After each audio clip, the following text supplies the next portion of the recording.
اللہ الجلال والاکرام رب العالمین احکم الحاکمین کے لیے ہے۔ درود و سلام امام المرسلین حبیب کبریا خاتم الانبیاء جناب محمد الرسول اللہ صلی اللہ تعالی علیہ وآلہ وصحبہ وسلم کی ذات گرامی اقدس و مطہر پر۔ معزز سامعین، گزشتہ جمعۃ المبارک کے خطبہ میں آپ نے محرم الحرام کے مہینے میں جو ہمارے ہاں بعض بدعات رائج ہیں ان کے بارے میں تفصیلی گفتگو سماعت فرمائی ہے۔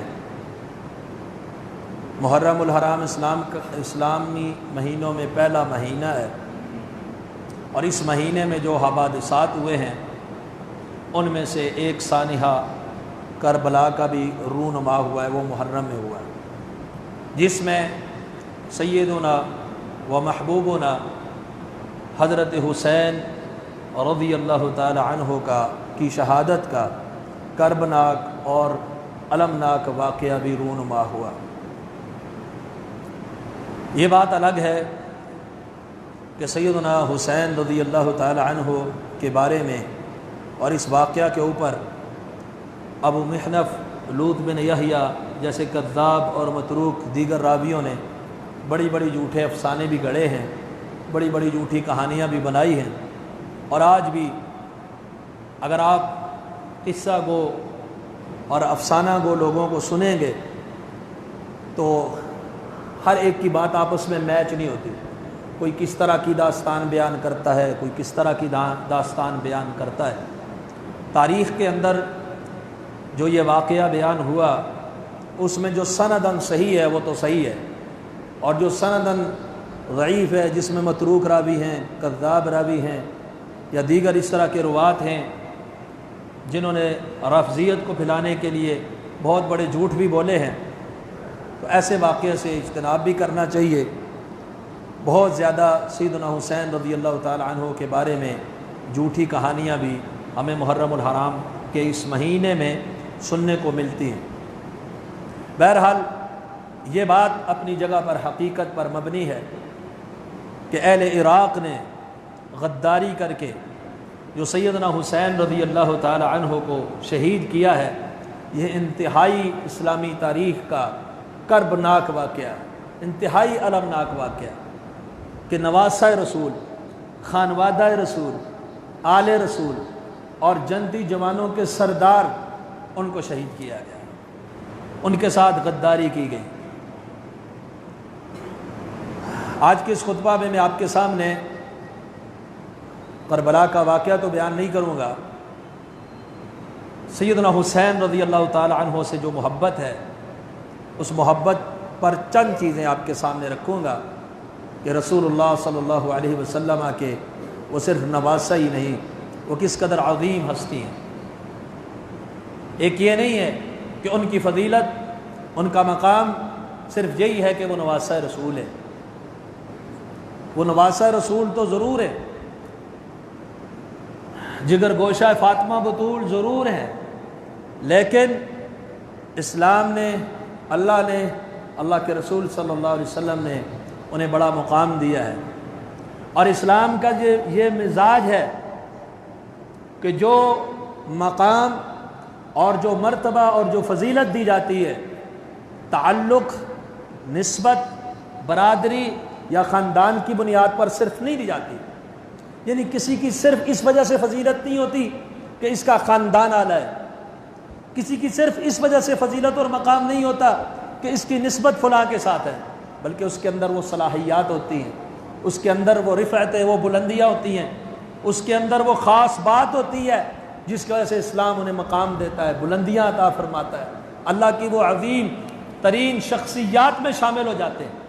اگر کوئی یہ سمجھے کہ سیدنا حسین رضی اللہ تعالی عنہ نواسہ رسول ہیں اس وجہ سے ان کا بڑا مقام ہے، تو صرف یہی وجہ نہیں ہے، بلکہ یہ صرف ایک وجہ ہے کہ وہ نواسہ رسول ہے، آل رسول ہے، خاندان بہت اعلیٰ ہے، لیکن جو مقام اور جو فضیلت ہے ان کی اپنی صلاحیات، ان کے اپنے اعمال، ان کے اپنے عقائد، ان کے اپنے جذبات کی بنیاد پر اللہ سبحانہ و تعالیٰ نے ان کو عطا فرمائے ہیں۔ خانوادہ رسول ہونا ایک فضیلت ضرور ہے، لیکن ایسا نہیں کہ صرف یہی ہے اور کچھ بھی نہیں ہے۔ اللہ کے رسول صلی اللہ علیہ وسلم ان سے بڑی محبت کرتے ہیں، وہ روایات میں ذکر نہیں کروں گا، ہر بندے کے ذہن نشیں ہیں۔ اللہ کے رسول صلی اللہ علیہ وسلم کبھی خطبہ ارشاد فرما رہے، حسنین کریمین کو دیکھا خطبہ چھوڑ کے نیچے آ گئے، ان کو گلے سے لگا لیا۔ کبھی رستے میں دیکھتے ہیں ہاتھ پہ لا کے شروع ہو جاتے ہیں اور ان کو ہنساتے ہیں، ہنسانے کی کوشش کرتے ہیں۔ کبھی اللہ کے حبیب نماز پڑھ رہے ہوتے ہیں، حسنین آپ کے کندھہ مبارک کے اوپر چڑھ جاتے ہیں، آپ صلی اللہ علیہ وسلم سجدے میں گرتے ہیں، آپ کے اوپر بیٹھ جاتے ہیں۔ کبھی آپ ان کو اپنی گود میں بٹھاتے ہیں، کبھی اپنی چادر کے اندر، ردا کے اندر رکھ کے اللہ سبحانہ و تعالیٰ سے ان کی محبتوں کی دعائیں مانگتے ہیں، کبھی اپنی گود میں کھلاتے ہیں، پلاتے ہیں۔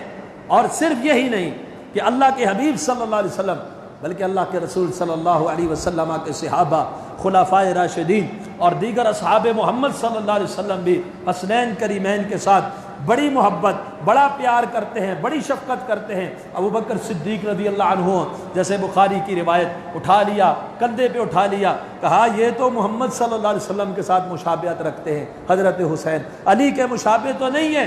اور حضرت علی رضی اللہ عنہ مسکرا رہے ہیں۔ کبھی عمر فاروق رضی اللہ تعالی عنہ بڑی اعلیٰ اعلیٰ پوشاکیں جو ہے صحابہ کی اولادوں میں تقسیم کرتے ہیں، لیکن کچھ پوشاکیں جو حسنین کریمین کے لیے کہتے یہ ان کے لائق ہی نہیں ہیں، شہزادے ہوں، نواسہ رسول ہوں، حسنین کریمین ہوں، اور ان کے لیے یہ پوشاکیں یمن سے قاصد بھیج کر نئی اور عمدہ اور قیمتی پوشاکیں بنوا کر ان کو دیتے ہیں ہدیہ کے طور پر کہ آپ کے لائق تو یہ پوشاکیں۔ احترام ہے، محبت ہے، مودت ہے، عقیدت ہے۔ صحابہ بھی، اللہ کے رسول صلی اللہ علیہ وسلم بھی، اور ہمیں بھی ہمارے ایمان کا یہ ایک حصہ ہے کہ ہم سیدنا حسین، سیدنا حسن اور دیگر صحابہ اور اہل بیت سب کے ساتھ پیار اور محبت کا اظہار بھی کریں، اور ان کا پیار اور محبت ہمارے دلوں میں ہونا چاہیے۔ گمراہ فرقے جب شروع ہوئے، کئی انتہائیں ہو گئیں لوگوں کی۔ ایک انتہا خوارج کی تھی، جنہوں نے کہا علی بھی کافر ہیں، معاویہ بھی کافر ہے، معاذ اللہ۔ ایک انتہا نواسب کی تھی، جنہوں نے سیدنا علی المرتضی رضی اللہ عنہ کی خلافت کو داغدار کرنے کی کوشش کی اور حسنین کریمین کی عظمتوں اور رفتوں کے خلاف جو ہے وہ بھونکنا شروع کیا۔ ایک انتہا روافض کی، جنہوں نے آل رسول سے محبت کا دم تو بھرا، لیکن اصحاب رسول صلی اللہ علیہ وسلم کے خلاف زبانیں جو ہیں گز گز لمبی کر لی۔ آل السنہ والجماعہ، کتاب و سنت کے اوپر قائم لوگ ہمیشہ سے، شروع سے اعتدال کی راہ کے اوپر ہیں۔ صحابہ ہوں، آل بیت ہوں، حسنین کریمین ہوں، سب کے ساتھ پیار ہے، محبت ہے، عقیدت کا نذرانہ، اور کسی کے خلاف لب کشائی کرنے کو اپنے ایمان کی خرابی اور اپنے عقیدے کے بگاڑ کا باعث تصور کرتے ہیں۔ اور حضرت حسین رضی اللہ عنہ کی محبت کا نتیجہ کیا ہے؟ بعض لوگ کہتے ہیں کہ حسین رضی اللہ عنہ ہم ہی حسینی ہیں، حسین رضی اللہ عنہ سے کسی کو محبت نہیں ہے۔ کیوں نہیں ہے؟ ہم حضرت حسین رضی اللہ تعالی عنہ کی شہادت اور واقعہ کربلا کی بنیاد پر سینہ کو بھی نہیں کرتے۔ اس کا یہ مطلب نہیں ہمیں محبت حسین نہیں ہے۔ ہم زنجیر زنی نہیں کرتے، ہم مزاروں کی اور گھوڑوں کی پوجا پاٹ نہیں کرتے محبت حسین میں۔ کیوں؟ اللہ اور اس کے رسول کی تعلیمات نہیں ہیں۔ کیوں؟ رسول اکرم صلی اللہ علیہ وسلم کی تعلیمات نہیں ہیں، صحابہ کی تعلیمات نہیں ہیں، آل بیت کی تعلیمات نہیں ہیں، خود حضرت حسین رضی اللہ عنہ کی یہ تعلیم نہیں ہے، یہ تربیت نہیں ہے، یہ عقیدہ نہیں ہے، یہ نہج نہیں ہے۔ اور سیدنا حسین رضی اللہ عنہ کے اس واقعہ کربلا کے رونما ہونے کے بعد آپ کے جو اولاد علی زین العابدین ہوں یا دیگر ائمہ اہل بیت ہوں، امام جعفر صادق رحمہ اللہ سمیت سارے، کسی کی یہ تعلیم نہیں کہ سینہ کوبی کی جائے، ماتم کیا جائے، نوحہ کنا ہوا جائے، پوجا پاٹ گھوڑوں کی پرستش شروع کی جائے، جلسے اور جلوس نکالے جائیں، غیر اللہ کے نام کی نظر و نیاز ہو، سبیلیں لگائی جائیں، ایسی تعلیمات نہ اہل بیت اطہار کی، نہ اصحاب محمد کی، نہ کتاب کی، نہ سنت کی۔ اس لیے محبت حسین ضرور ہے، لیکن یہ کام بھی اس لیے نہیں کر لے کہ ہمیں حسین رضی اللہ عنہ سے محبت ہے۔ محبت نہ ہوتی یہ تو رسوا کرنے والی بات ہے۔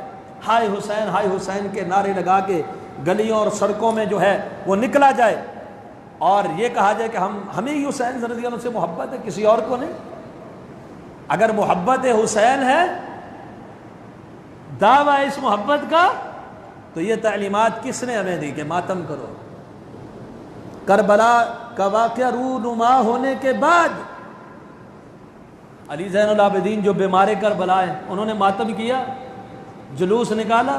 امام موسیٰ کاظم نے، امام جعفر صادق نے، تقی نے، نقی نے، کسی ایک امام نے، یا صحابہ رسول میں سے کسی نے، یا تابعین میں سے کسی نے، یا ائمہ محدثین میں سے، فقہاء کرام میں سے کسی نے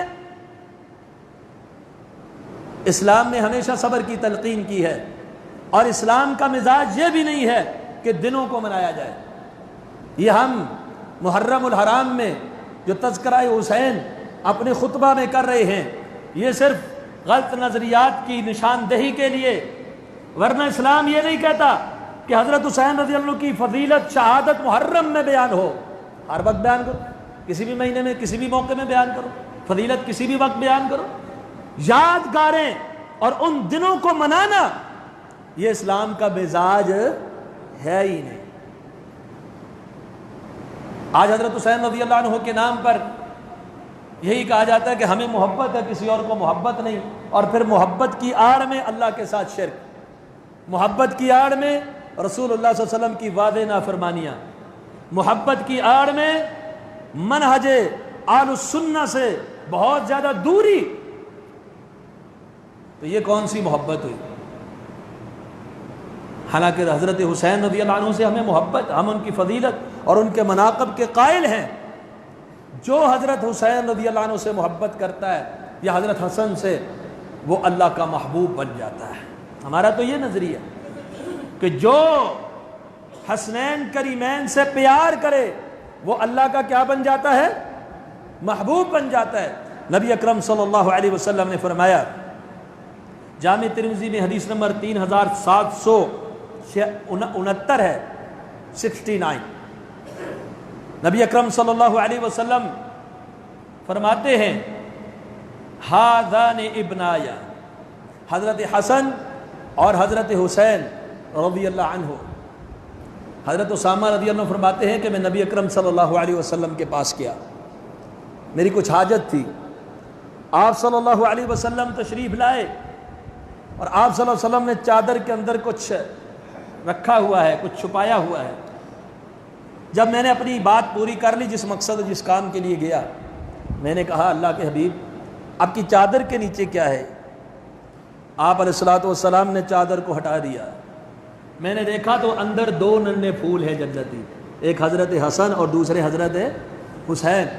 اس موقع پہ اللہ کے حبیب صلی اللہ علیہ وسلم نے فرمایا، ہذان ابنایا، یہ دونوں میرے بیٹے ہیں، وابنا بنتی، اور میری بیٹی کے بیٹے ہیں۔ فاطمہ بھی نبی علیہ الصلوۃ والسلام کی جگر گوشہ ہے، فاطمہ تو بضعۃ منی، میرے جگر کا ٹکڑا ہے فاطمہ۔ تو آپ فرما رہے یہ میرے بیٹے، میری بیٹی کے بیٹے ہیں۔ اللہم احبہما، اللہم اے اللہ احبہما، میں ان دونوں سے محبت کرتا ہوں، فاحبہما، اے اللہ تو بھی ان دونوں سے محبت فرما۔ اللہ کے حبیب فرما رہے اللہ میں حسن اور حسین سے محبت کرتا ہوں، اور جو چیز امام کائنات صلی اللہ علیہ وسلم کی محبوب ہو اور کسی مسلمان کو اس سے محبت نہ ہو، میں اس کو مسلمان کیسے مانوں؟ کہا اللہم انی احبہما، میں ان سے محبت کرتا ہوں، فاحبہما، اللہ تو بھی محبت فرما۔ اگلی بات ہمارے لیے بشارت ہے، خوشخبری ہے، وہ کیا؟ اللہ کے رسول دعا کرتے ہیں، فَأَحِبَّ مَن يُحِبُّهُمَا، اللہ جو حسنین سے محبت کرے تو اس سے محبت فرما۔ اس حدیث پاک سے کیا بات ثابت ہوئی؟ حسنین کریمین سے جو محبت کرتا ہے دعائے رسول کی وجہ سے وہ اللہ کا کیا بن جاتا ہے؟ محبوب، لیکن محبت کیسی ہو؟ جس میں عقیدے کا تضاد نہ ہو. عقیدے کا تضاد ہو محبتیں فیل ہو جایا کرتی ہیں، ساتھ نصیب نہیں ہوا کرتے. المرء مع من احبہ، جو جس کے ساتھ محبت کرتا ہے اس کے ساتھ ہوگا، لیکن عقیدے کا تضاد ہوا تو پھر نظریے کا تضاد، عقیدے کا تضاد، عمل کا تضاد، دوری ہے، فراق ہے. اگر کوئی چاہتا ہے اس محبت کا فائدہ بھی ہو، نظریات میں یکجہتی پیدا کرنی ہوگی، عقائد میں یکجہتی پیدا کرنی ہوگی، ان کے نہج اور ان کے طریقے کے اوپر چلنا ہوگا، وگرنہ کھوکھلا دعویٰ محبت کا اور عمل کسی اور جیسے ہوئے تو من تشبہ بقوم فہو منہم، جو جیسا ہوگا انہی کے ساتھ اٹھایا جائے. تو جو شخص حسنین کریمین سے محبت کرتا ہے وہ اللہ کا کیا بن جاتا ہے؟ محبوب. اور اللہ کے رسول صلی اللہ علیہ وسلم کس انداز سے محبت کرتے؟ صحیح بخاری کی حدیث نمبر 3753 ہے. حضرت عبداللہ بن عمر رضی اللہ عنہ ماں سے کسی نے پوچھا کہ احرام کی حالت میں کوئی مکھی وغیرہ اگر مر جائے تو کیا؟ تو کہا عراق سے آئے ہو؟ کہا جی عراقی ہوں. کہا عراقیوں، ایک مچھر اور مکھی کا سوال پوچھتے ہو، حالانکہ اللہ کے حبیب صلی اللہ علیہ وسلم کے نواسے کو تم نے شہید کیا. اور اللہ کے رسول صلی اللہ علیہ وسلم نے فرمایا تھا ہما ریحانتا من الدنیا، دنیا کے اندر میرے دو پھول ہیں. حسنین کریمین میرے کیا ہیں؟ دنیا کے اندر دو پھول ہیں. اللہ اکبر. جامع ترمذی کی ایک اور حدیث ہے، حدیث نمبر 3775. یعلا بن مرہ رضی اللہ تعالی عنہ بیان فرماتے ہیں کہ نبی اکرم صلی اللہ علیہ وسلم نے فرمایا حسین منی وانا من حسین، حسین مجھ سے ہے اور میں حسین سے ہوں. یعنی میرا تعلق حسین سے، حسین کا تعلق مجھ سے. احب اللہ من احب حسینا، اللہ اس سے محبت کرے جو حسین سے محبت کرتا ہے رضی اللہ تعالیٰ. اللہ کے رسول دعائیں دے رہے، کہا احب اللہ من احب حسینا، تھوڑا پانی دیں، اللہ اس سے محبت فرمائے جو حسین رضی اللہ تعالی عنہ سے محبت کرتا ہے. حسین سبط من الاسباط، حسین نواسوں میں سے ایک بہترین نواسے ہیں. اور جامع ترمذی کا، یہ تو محبت کی بات ہو گئی.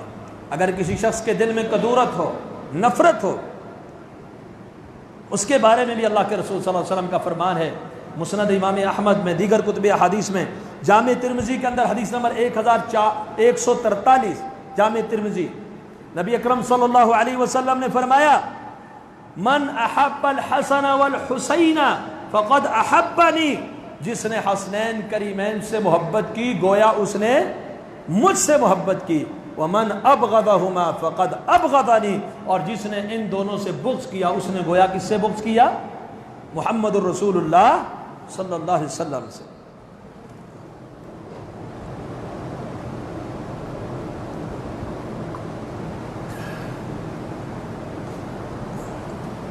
تو آپ صلی اللہ علیہ وسلم کا فرمان، جو حسین اور حسن رضی اللہ عنہما کا سے محبت کرے، محب ہو، وہ میرا محب ہی کر سکتا ہے. اور جسے میرے نواسوں سے محبت نہ ہو وہ میرا محب بھی ہو سکتا؟ وہ نہیں ہو سکتا. وہ کبھی بھی رسول اللہ صلی اللہ علیہ وسلم کا محب نہیں ہو سکتا. اور جیسا کہ میں نے پہلے بھی گزارش کی تھی کہ 10 مبشرہ، 10 صحابہ جن کو دنیا میں جنت کی بشارت ملی ہے، یہ ایک حدیث میں بیان ہوئے ہیں، معروف ہیں. لیکن صرف یہی نہیں ہے، ان کے علاوہ کئی صحابہ ایسے ہیں جن کو دنیا کے اندر جنت کی بشارت ملی. اگر مجموعی طور پر ہم بات کریں، مجموعی طور پر، تو پھر 10 مبشرہ نہیں ہے، 10 نہیں ہے، کئی ہیں جنہیں دنیا کے اندر ہی جنت کی بشارت نامینیٹ کر کے دی گئی. ان میں ایک ہے سیدنا حسین رضی اللہ عنہ. ابن حبان کے اندر روایت موجود ہے صحیح سند کے ساتھ، شیخ البانی سلسلہ صحیحہ میں بھی لائے ہیں. ابن حبان میں حدیث نمبر 6966 ہے. اللہ کے رسول صلی اللہ علیہ وسلم سے روایت کرتے ہیں، جابر بن عبداللہ رضی اللہ عنہ فرماتے ہیں میں نے رسول اللہ صلی اللہ علیہ وسلم سے سنا ہے، من سرہ، جو شخص یہ پسند کرتا ہے ان ينظر الى رجل من اہل الجنہ، کہ وہ کسی جنتی کو دنیا میں چلتا پھرتا دیکھے، فلینظر الی الحسین ابن علی، وہ حسین بن علی رضی اللہ عنہ کو دیکھے۔ جو یہ دیکھنا چاہتا ہے نا دنیا میں دیکھوں چلتا پھرتا جنتی، وہ حسین بن علی رضی اللہ تعالیٰ عنہ کو دیکھ لے۔ اور جنتی بھی کیسے، جنتی بھی کیسے؟ سیدنا حذیفہ رضی اللہ تعالی عنہ فرماتے ہیں، مسند امام احمد کے اندر بھی یہ روایت موجود ہے، جامع ترمذی کے اندر بھی یہ روایت موجود ہے، اختصاراً ابن ماجہ کے اندر بھی یہ روایت موجود ہے، ترمذی میں حدیث نمبر 3781 ہے۔ حضرت حذیفہ رضی اللہ عنہ فرماتے ہیں، میری والدہ نے مجھ سے پوچھا کہ کتنا وقت ہو گیا ہے آپ اللہ کے حبیب صلی اللہ علیہ وسلم کے پاس نہیں گئے؟ تو کہتے ہیں کافی ٹائم ہو گیا ہے اماں جی، میں رسول اللہ صلی اللہ علیہ وسلم کی خدمت میں حاضر نہیں ہوا۔ یہ مائیں تھیں جن کو فکر ہوتی تھی اپنے بچوں کی کہ وہ رسول اللہ صلی اللہ علیہ وسلم کے پاس کتنا آتے جاتے ہیں، کتنی تعلیم و تربیت لیتے ہیں۔ کہا جاؤ، کہا بھی چلتا ہوں۔ سیدنا حذیفہ رضی اللہ تعالی عنہ نبی اکرم صلی اللہ علیہ وسلم کے پاس آ گئے، آپ صلی اللہ علیہ وسلم کے ساتھ مغرب کی نماز پڑھی۔ والدہ نے کہا جانا اپنے لیے اور میرے لیے کیا کرنا؟ بخشش کی دعا مانگنا۔ فرماتے ہیں کہ میں گیا، مغرب پڑھی، پھر عشاء تک آپ کے ساتھ رہا۔ عشاء کے بعد میں نے آپ صلی اللہ علیہ وسلم کے پاس آپ کے پیچھے پیچھے چل رہا تھا۔ آپ نے پوچھا حذیفہ کیا کام ہے تجھے؟ غفر اللہ لک ولی امک، اللہ تیری بھی بخشش فرمائے، تیری ماں کی بھی بخشش فرمائے۔ ابھی مطالبہ کیا اور رسول اللہ صلی اللہ علیہ وسلم نے پہلے ہی دعا فرما دی، کہا اللہ تجھے بھی معاف فرمائے اور تیری ماں کو بھی معاف فرمائے، بخشش فرمائے۔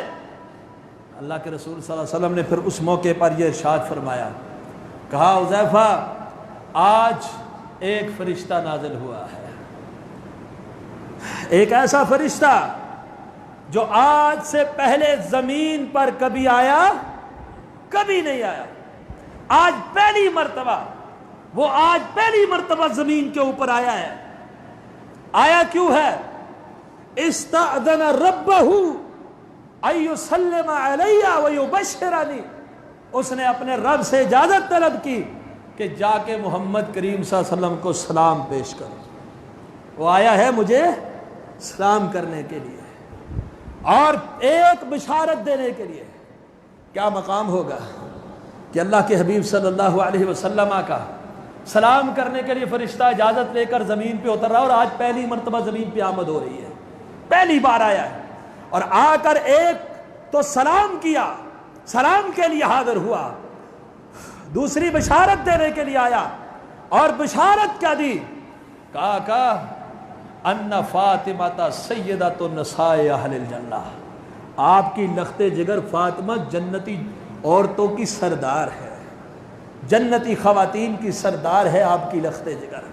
وَأَنَّ الْحَسَنَ وَالْحُسَيْنَ سَيَّدَا شَبَابِ اہل الجنہ، اور آپ کے نواسے حسن اور حسین یہ جنتی جوانوں کے سردار ہیں۔ یہ بشارت دینے کے لیے پہلی بار جو فرشتہ آیا ہوا ہے، اور یہ روایت صحت اور سند کے اعتبار سے جن ائمہ نے متواترہ حدیث کے اوپر کتابیں لکھی ہیں، نظم المتناصر اور دیگر، انہوں نے اس کو خبر متواتر قرار دیا ہے، متواتر حدیث میں اس کو شامل کیا ہے۔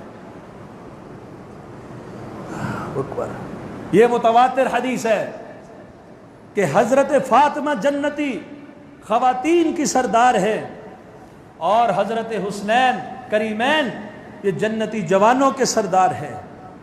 تو حضرت حسین رضی اللہ تعالی عنہ کا بڑا مقام ہے، بڑی فضیلت ہے، اللہ کے اور اللہ کے رسول صلی اللہ علیہ وسلم کے یہ محبوب نواسے ہیں۔ عاشوراء کو 10 محرم کو ان کی شہادت کا کربناک واقعہ رونما ہوا ہے۔ اسلام ہمیں صبر کی تلقین کرتا ہے، ماتم، جلسہ، جلوس، تعزیہ، سینہ کو بھی گریبان چاک کرنا، داع جاہلیت کی پکارتے ہوئے نوخہ اور اس طرح کی غیر اللہ کی نظر و نیاز اور سبیلیں، یہ سارے کام ان کا تعلق کتاب و سنت صحابہ اور اہل بیت کے ساتھ نہیں ہے۔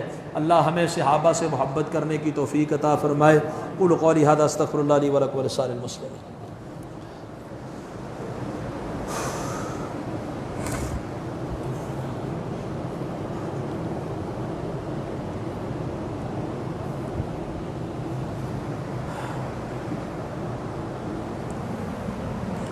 ان الحمد للہ نحمده ونستعینه ونستغفره ونعوذ باللہ من شرور انفسنا وسیئات اعمالنا من يهده الله فلا مضل له ومن يضلل فلا هادي له واشهد ان لا الہ الا اللہ وحدہ لا شریک له وان محمدا عبدہ ورسولہ۔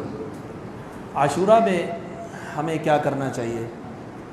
عاشورہ جب رمضان کے روزے فرض نہیں تھے تو اس وقت محرم کے روزے فرض تھے، عاشورہ کا روزہ فرض تھا۔ قریش جاہلیت کے اندر بھی روزہ رکھا کرتے تھے۔ جب رمضان المبارک کے روزے فرض ہوئے تو اللہ کے رسول صلی اللہ علیہ وسلم نے فرمایا، صحیح بخاری کی روایت، من شاء ترک و من شاء صام، جو چاہے یہ روزہ ترک کر دے، جو چاہے یہ روزہ رکھ لے، یعنی نفلی روزے اس کو باقی رکھا گیا ہے۔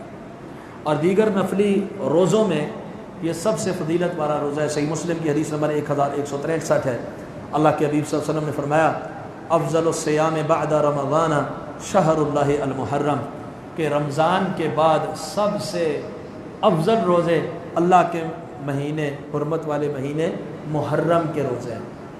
قریش بھی روزہ رکھا کرتے تھے اور یہود بھی روزہ رکھا کرتے تھے۔ صحیح بخاری کے اندر یہ حدیث 2001 اور 2004 میں ہے کہ جاہلیت میں قریش بھی روزہ رکھا کرتے تھے۔ اللہ کے رسول صلی اللہ علیہ وسلم جب مدینہ تشریف لائے، آپ صلی اللہ علیہ وسلم نے بھی روزہ رکھا۔ صحیح بخاری حدیث نمبر 2004 ہے۔ اللہ کے رسول صلی اللہ علیہ وسلم جب مدینہ کے اندر تشریف لائے، دیکھا یہودیوں نے 10 محرم کا روزہ رکھا ہوا ہے، تو آپ صلی اللہ علیہ وسلم نے پوچھا، یہ باتیں آپ نے کئی بار سنی ہوئی ہیں، آپ صلی اللہ علیہ وسلم نے پوچھا کہ روزہ کیوں رکھا ہے؟ انہوں نے کہا ھذا یوم عظیم، یہ عظیم دن ہے، عظیم دن ہے۔ اور اس دن کی کچھ فضیلت میں نے گزشتہ جمعے میں آپ کے سامنے رکھی تھی۔ انہوں نے کہا یہ عظیم دن ہے، اس دن اللہ تعالیٰ نے موسیٰ علیہ السلام کو نجات دی فرعون سے، اور فرعون کو غرق کیا، تباہ و برباد کیا۔ ہم شکرانے کا روزہ رکھتے ہیں۔ نبی اکرم صلی اللہ علیہ وسلم نے فرمایا فَنَحْنُ أَحَقُّ أَوْلَىٰ بِمُوسَىٰ مِنْكُمْ، تو موسیٰ علیہ السلام سے تو زیادہ حقدار ہم ہیں، زیادہ قریبی ہم ہیں، ہم موسیٰ علیہ السلام کے زیادہ قریبی، کیونکہ تمہارا تو نظریہ ان سے نہیں ملتا، نظریات تو ہمارے ملتے ہیں، تو لہٰذا ہم زیادہ حقدار ہیں موسیٰ علیہ السلام کے۔ آپ صلی اللہ علیہ وسلم نے بھی روزہ رکھا، روزے کا حکم دیا۔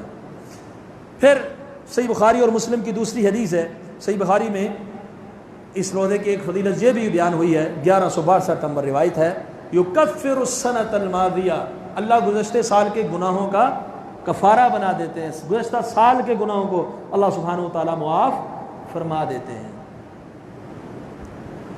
تو نبی اکرم صلی اللہ علیہ وسلم سے عبداللہ بن عباس رضی اللہ عنہ فرماتے ہیں، عرض کیا گیا اللہ کے حبیب، اس دن، یہ متفق علیہ روایت ہے بخاری مسلم کی، یہود بھی روزہ رکھتے ہیں۔ آپ جب تک کوئی کام ایسا ہو، یہ دوسری حدیث میں ہے، یہود کی موافقت کرتے تھے جب تک اللہ کی طرف سے کوئی حکم نہ آئے، جب اللہ کی طرف حکم آ جائے تو پھر یہود کی مخالفت کیا کرتے تھے۔ تو آپ صلی اللہ علیہ وسلم سے کہا گیا کہ یہود بھی اس کا روزہ رکھتے ہیں۔ آپ صلی اللہ علیہ وسلم نے فرمایا لَإِن بَقِيتُ إِلَىٰ قَابِلٍ سُمْنَ الْيَوْمَ التَّاسِعِ انشاءاللہ، اگر میں آئندہ سال زندہ رہا تو ہم 9 کا روزہ رکھیں گے انشاءاللہ۔ تو اگلا سال آنے سے پہلے ہی اللہ کے رسول صلی اللہ علیہ وسلم دنیا سے رخصت ہو گئے۔ حافظ ابن حجر اسقلانی رحمہ اللہ اس حدیث کی شرح میں لکھتے ہیں کہ ثُمْنَ الْيَوْمَ التَّاسِعِ، ہم 9 کا روزہ رکھیں گے کا کیا مطلب ہے؟ کہ ہم 9 محرم کا بھی روزہ رکھیں گے۔ اس کا یہ مطلب نہیں ہے کہ 10 کی نفی، کہ اب 10 کا نہیں، اب 9 کا رکھیں گے۔ 10 کا عاشورہ کا، ایک سال کے گناہوں کا کفارہ، اور تاسوعہ 9 کا ساتھ یہود کی مخالفت کے لیے۔ اور اس کی بڑی دلیل سیدنا عبداللہ بن عباس، کیونکہ بعض اہل علم ان کی یہ اجتہادی خطا ہے، وہ فرماتے صرف 9 کا روزہ رکھو، کیونکہ اللہ کے رسول نے فرمایا آئندہ میں زندہ رہا 9 کا رکھوں گا۔ تو رسول اللہ صلی اللہ علیہ وسلم، مصنف عبد الرزاق کے اندر یہ روایت ہے صحیح سند کے ساتھ، 7839 نمبر روایت ہے۔ اس حدیث کے راوی جس میں اللہ کے رسول صلی اللہ علیہ وسلم نے فرمایا کہ آئندہ سال اگر زندہ رہا تو 9 کا روزہ رکھوں گا، اس حدیث کے راوی کون ہیں؟ عبداللہ بن عباس رضی اللہ عنہ۔ اور مصنف عبد الرزاق کے اندر صحیح سند کے ساتھ عبداللہ بن عباس رضی اللہ عنہ کا فرمان ہے، کیونکہ حدیث کو روایت کرنے والا رسول اللہ صلی اللہ علیہ وسلم کے منہ سے ڈائریکٹ سننے والا ان کے مفہوم کو زیادہ سمجھتا ہے۔ انہوں نے کیا کہا؟ خالف الیہود، یہود کی مخالفت کرو، صوموا التاسع والعاشر، 9 کا بھی روزہ رکھو اور 10 کا بھی روزہ رکھو۔ تو مجموعی طور پر خلاصہ کیا نکلا؟ عاشورہ 1 سال کے گناہوں کا کفارہ ہے، نفلی روزوں میں سب سے افضل ترین روزہ ہے، اور 10 محرم کا روزہ رکھنا ہے، ساتھ یہود کی مخالفت کے لیے 9 کا بھی روزہ رکھنا ہے، 9 اور 10 2 دنوں کا روزہ رکھنا ہے۔ مسند احمد کی ایک حدیث یہ بھی ہے، صوموا قبلہ یوما وبعدہ یوم، ایک دن یا پہلے رکھ لو یا ایک دن بعد میں رکھ لو، وہ سندن کمزور ہے، ثابت نہیں ہے، ضعیف سند کے ساتھ وہ روایت ہے۔ اس لیے زیادہ صحیح روایت یہی ہے عبداللہ بن عباس کا فرمان کہ 9 اور 10 2 کا روزہ رکھنا ہے۔ اور حضرت حسین رضی اللہ تعالیٰ عنہ کی جو فضیلت اور جو مناقب ہیں، آج طبیعت کی ناسازی کی وجہ سے میں نے چند احادیث آپ کے سامنے رکھی ہیں، اس بار ہمارا ایک مکمل تفصیلی خطبہ بھی موجود ہے فیس بک کے اوپر، ہماری مسجد کے پیج میں، حضرت حسین رضی اللہ عنہ کی مناقب اور کربلا کے واقعے پر، وہ آپ وہاں تفصیلاً سن سکتے ہیں۔ آج صرف اشارہ کیا ہے۔ اللہ سے دعا ہے اللہ ہمیں تمام اہل بیت عظام کے ساتھ محبت کرنے کی توفیق عطا فرمائے، صحابہ کرام رضوان اللہ علیہ مجمعین کے ساتھ سچی محبت کرنے کی توفیق عطا فرمائے۔ اللہ جب تک زندہ رکھے کتاب و سنت اور سلف صالحین کے منہج اور اہل سنہ والجماعہ کے اوپر زندہ اور قائم رکھے۔ جب موت آئے تو خاتمہ بالایمان آئے، ہر قسم کی شرمگیزیوں سے، فتنوں سے، گمراہیوں سے، بدعقیدگیوں سے، برے نظریات سے اللہ ہمیں محفوظ فرمائے۔ اللہ ہمارا حامی اور ناصر ہو، خاتمہ بالایمان فرمائے۔ اللہم انصر من نصر دین محمد صلی اللہ علیہ وسلم وجعلنا منہم، واحذر من حذر دین محمد صلی اللہ علیہ وسلم ولا تجعلنا منہم۔ سبحان ربک رب العزة